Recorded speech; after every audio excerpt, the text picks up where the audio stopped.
आज आप लोगों को द्विगु समास के बारे में बताने जा रहे हैं। तो द्विगु समास के अंतर्गत कौन सा उदाहरण आ सकता है, इसको जानने के लिए थोड़ा सा समझ लिया जाए कि सबसे पहला तरीका क्या है कि कोई भी उदाहरण आ गया और इस उदाहरण को हमको समास के अंतर्गत देना है कि समास सातों समास में कौन किसके अंतर्गत आता है ये उदाहरण। तो इसको जानने के लिए सबसे पहले पहचान का तरीका हम जान लेंगे कि जिस सामासिक शब्द रहे उसका पहला पद देखते हैं कि क्या यह संख्या बता रहा है। चौराहा, चौराहा कहा जाता है जहां पे चार रास्ता गुजरता है। तो ये चौ का मतलब क्या हो गया, चार। दूसरा उदाहरण क्या है, पंचवटी। पंचवटी आगे वाला शब्द ये कौन सा है पद, ये पंच। पंच का मतलब क्या होता है, पंच का मतलब होता है पांच, संख्या बता रहा है। उसके बाद उदाहरण है नवरत्न, आगे वाला पद नौ, नौ मतलब नौ, नौ क्या आ गया, संख्या आ गया। उसके बाद वाला पद है ये जो है उदाहरण है चतुर्भुज, चतुर्भुज, चतुर मतलब होता है चार, संख्या आ गया। उसके बाद वाला उदाहरण है त्रिभुज, त्रि मतलब तीन, यह संख्या आ गया। अर्थात जिस उदाहरण में देखेंगे कि पहला पद जो है यदि संख्या को बता रहा है तो तुरंत उसको हम जो है किस समास के अंतर्गत रखेंगे, द्विगु समास के अंतर्गत रखेंगे। एक प्रश्न आता है कि क्या दशानन, दशानन, दशानन में क्या देखते हैं, आगे वाला पद जो है दस का मतलब दस, यह संख्या आता है। तो क्या यह द्विगु का उदाहरण हो सकता है?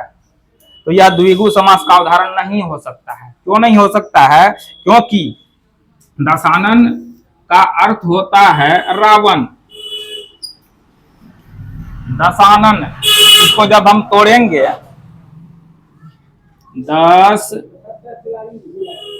और आनन का मतलब होता है मुख या चेहरा। जब हम दशानन बोलते हैं तो दशानन को हम 10 चेहरा तो कह नहीं सकते हैं। जैसे ही दशानन आएगा तो उसका क्या नाम बताएंगे, हम रावण बताएंगे। और चौराहा है तो चार रास्ता, पंचवटी है पांच वृक्षों का समाहार, नवरत्न है तो 9 गो रत्न। इस तरह से सबको हम तोड़ करके बता सकते हैं। लेकिन दशानन आएगा तो क्या कहेंगे, 10 चेहरा नहीं, बल्कि 10 चेहरा नहीं कह के उसको क्या कहेंगे, हम रावण कहेंगे। तो जहां पे मुख्य रूप से रावण का बोध होता है, किसी नाम को संबोधित कर रहा है, विशेष अर्थ को बता रहा है, तो इसलिए यहाँ पर दशानन को हम जो है 10 मुख कह के 10 चेहरा कह के संबोधित नहीं कर सकते हैं।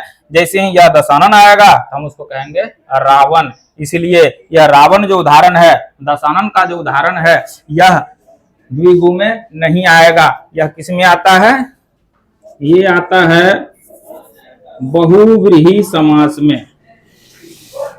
बहुव्रीहि समास,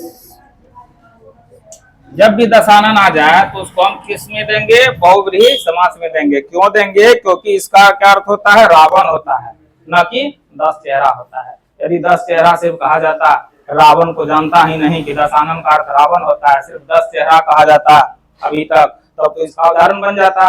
लेकिन उसको कहा जाता है रावण, इसलिए ये बहुव्रीहि का उदाहरण होगा, द्विगु का उदाहरण नहीं होगा। बाकी सब यदि आगे में संख्या बताए तो वो सारा उदाहरण किस में चला जाएगा, द्विगु समास में चला जाएगा। अगले समास को बताने के लिए फिर अगला वीडियो देखिएगा।